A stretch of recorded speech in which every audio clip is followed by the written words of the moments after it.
These are your summary notes for electric potential energy. First of all, we need to remember the equation for electric force so that we can distinguish it from electric potential energy. The equation for electric force is Coulomb's law, and just remembering everything about that, we see that we do have third law pairs. The force by 1 on 2 and by 2 on 1 will be equal in magnitude and opposite in directions. Forces come in pairs. So even if they're not the same amount of charge, the forces that the two charges that are interacting experience will be the same. And notice that we have absolute values for the charges there. So you will never get a negative answer when you use Coulomb's law. It only gives you the magnitude. You need a picture in order to find direction. The reasoning that we're going to use here for finding electric potential energy, the change, if electric potential energy changes, one way to accomplish that is to do work. And if we remember that work is a force times displacement times the cosine of the angle between them, which for our purposes will either be 0 or 180 for an increase or decrease. Again, just thinking about it is if we were going to push or resist charges moving closer or farther from each other, that would require force. How much force? Whatever the Coulomb's law calculation was for that spacing between charged particles. And then if we do that through a distance as the particles move from one location to another location, you'd have to do a little bit of calculus to actually get this equation, but you don't have to do that. The result of that calculation would be this. So the change in, delta of course for change in, electric potential energy, the capital U is potential energy, and then the subscript tells us which kind. The Q means it's electric potential energy and not gravitational potential energy or elastic potential energies are the other ones that we've had with different subscripts. So it is K, Q1, Q2. Notice that there's no absolute value signs on that. That means that you can get a positive or negative answer. In other words, the electric potential energy could increase or decrease. So absolute value signs when you are calculating force, no absolute value signs when you are calculating electric potential energy. And then in parentheses, it's 1 over the final distance between the objects minus 1 over the initial distance between the objects. Remember that R is not how large the objects are, it's the distance between them or the spacing of the charged objects. So that's one thing we can calculate is the change in electric potential energy. And once again, those values could be positive, negative, or 0. You can also just find what is the electric potential energy at one particular location. You can kind of see how these go together. We have got K, Q1, Q2 over R. Now again, make sure you're really paying attention to the difference between the force equation and the electric potential energy equation. For force, we've got absolute value signs. For electric potential energy, no absolute value signs. For force, you need the distance between them squared, because remember that was an inverse square relationship. For electric potential energy, you do not square the R. So you're going to need to pay careful attention to make sure you have the squared when you need it and not when you don't. The unit for electric potential energy is the same as the unit for any kind of energy, which is joules in the SI system. And electric potential energy could give you a positive, negative, or 0 result. So just rewriting the equation here, we're going to look at what the graph of each of these would look like for a couple of different situations. So we've already said that electric potential energy could be positive or negative, or 0. So that means that we get these two different graphs for it, depending on what the charged objects are that we're working with. In the first graph, well, first of all, you see the inverse relationship.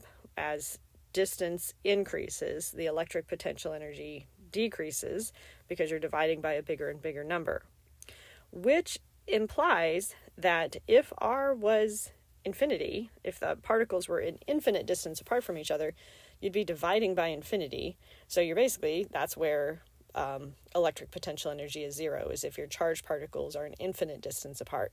You can think of that even with the pieces of charged Scotch tape. When they are very far apart, you wouldn't even know whether they were charged or not. Distance matters, and it matters a lot. So 0 electric potential energy is when R is infinity. For the first graph, we have positive values. And the way we would get positive values from that equation is when you have either two positives interacting or two negatives. In other words, like charges. Mathematically, the way that you would get a positive result is if you have like charges or unlike charges. And then for the second graph, you would get negative values if you have unlike charges, because you have positive times negative or a negative times positive, which means the same thing. So what we want to think about is what kind of the implications are of how on that graph. So if I had, my initial state was I have two positives that are close together, and my final state is I have my two positives have been moved farther apart. One way to think about this is, well, first of all, if they're closer together, just the math would give you a bigger positive number when they're closer together, and the math would give you a smaller but still positive number when they're farther apart. You can also think of this as what would you need to do if you were going to try to make this happen in a controlled manner. If I've got two positives and all I do is just let go, two positives that are close together, and I just let go, don't hold them in place, they're going to fly apart. In other words, if I had this happening in a kind of a controlled manner where I didn't let them get going faster, kinetic energy, if I controlled them as they did this, I'd have to be pushing against that right positive charge. I'd have to be holding it back. So I would have to be exerting a force to the left while it moves to the right. I'd be doing negative work on that. I'd have to be resisting its motion. And so that means that is a decrease in potential energy. So you can think of it in terms of the sign of work done. You can also think of it in terms of just look on the graph. That shows that you were at a big positive number and then you ended up at a not as big positive number. That's a decrease in energy, stored energy in this case. You can also think of this in terms of, like, if we slightly personify our charged objects, what do the two positives want to do? Well, they want to be far apart, right? That's the lower energy state is what they would naturally do if we just kind of let go. So the lower energy state would be two positives farther apart from each other.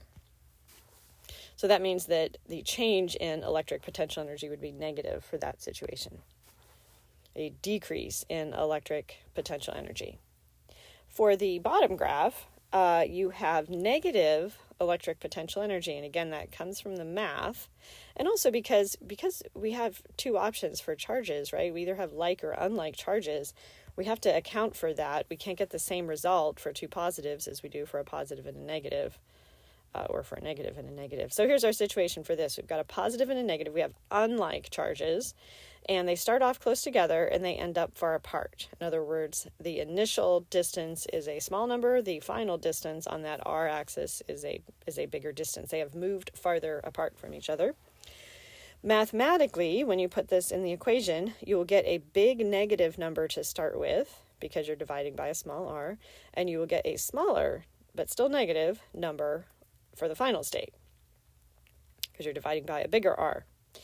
So what we have to decide is this an increase or a decrease in electric potential energy?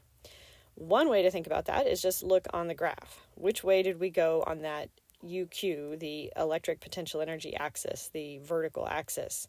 Well, we moved up on that axis. So that's an increase in energy. The other way we could think about that is with forces. If I have a positive and a negative and they're close and I let go, what are they going to do? They're going to go towards each other because they attract each other. But if I make this happen, if I do whatever is needed to make these two charged particles be far apart to end up in that final state, I would have to push them apart, right? I'd have to push to the right on that negative charge to make it go there. It doesn't, quote unquote, want to go to the right. So I'd have to push to the right, and it would be moving to the right. Force and displacement in the same direction means positive work. So I'd have to do positive work to make this happen. This isn't the way that they're just going to go on their own if I just let go and don't exert any other forces on them. They're not going to fly apart from each other like two positives would. So I'd have to push that negative charge to the right. I'd have to do positive work because I'm pushing in the direction that it's moving, both to the right, force and displacement. So that's positive work. which means that delta UQ, so the change in electric potential energy, is positive.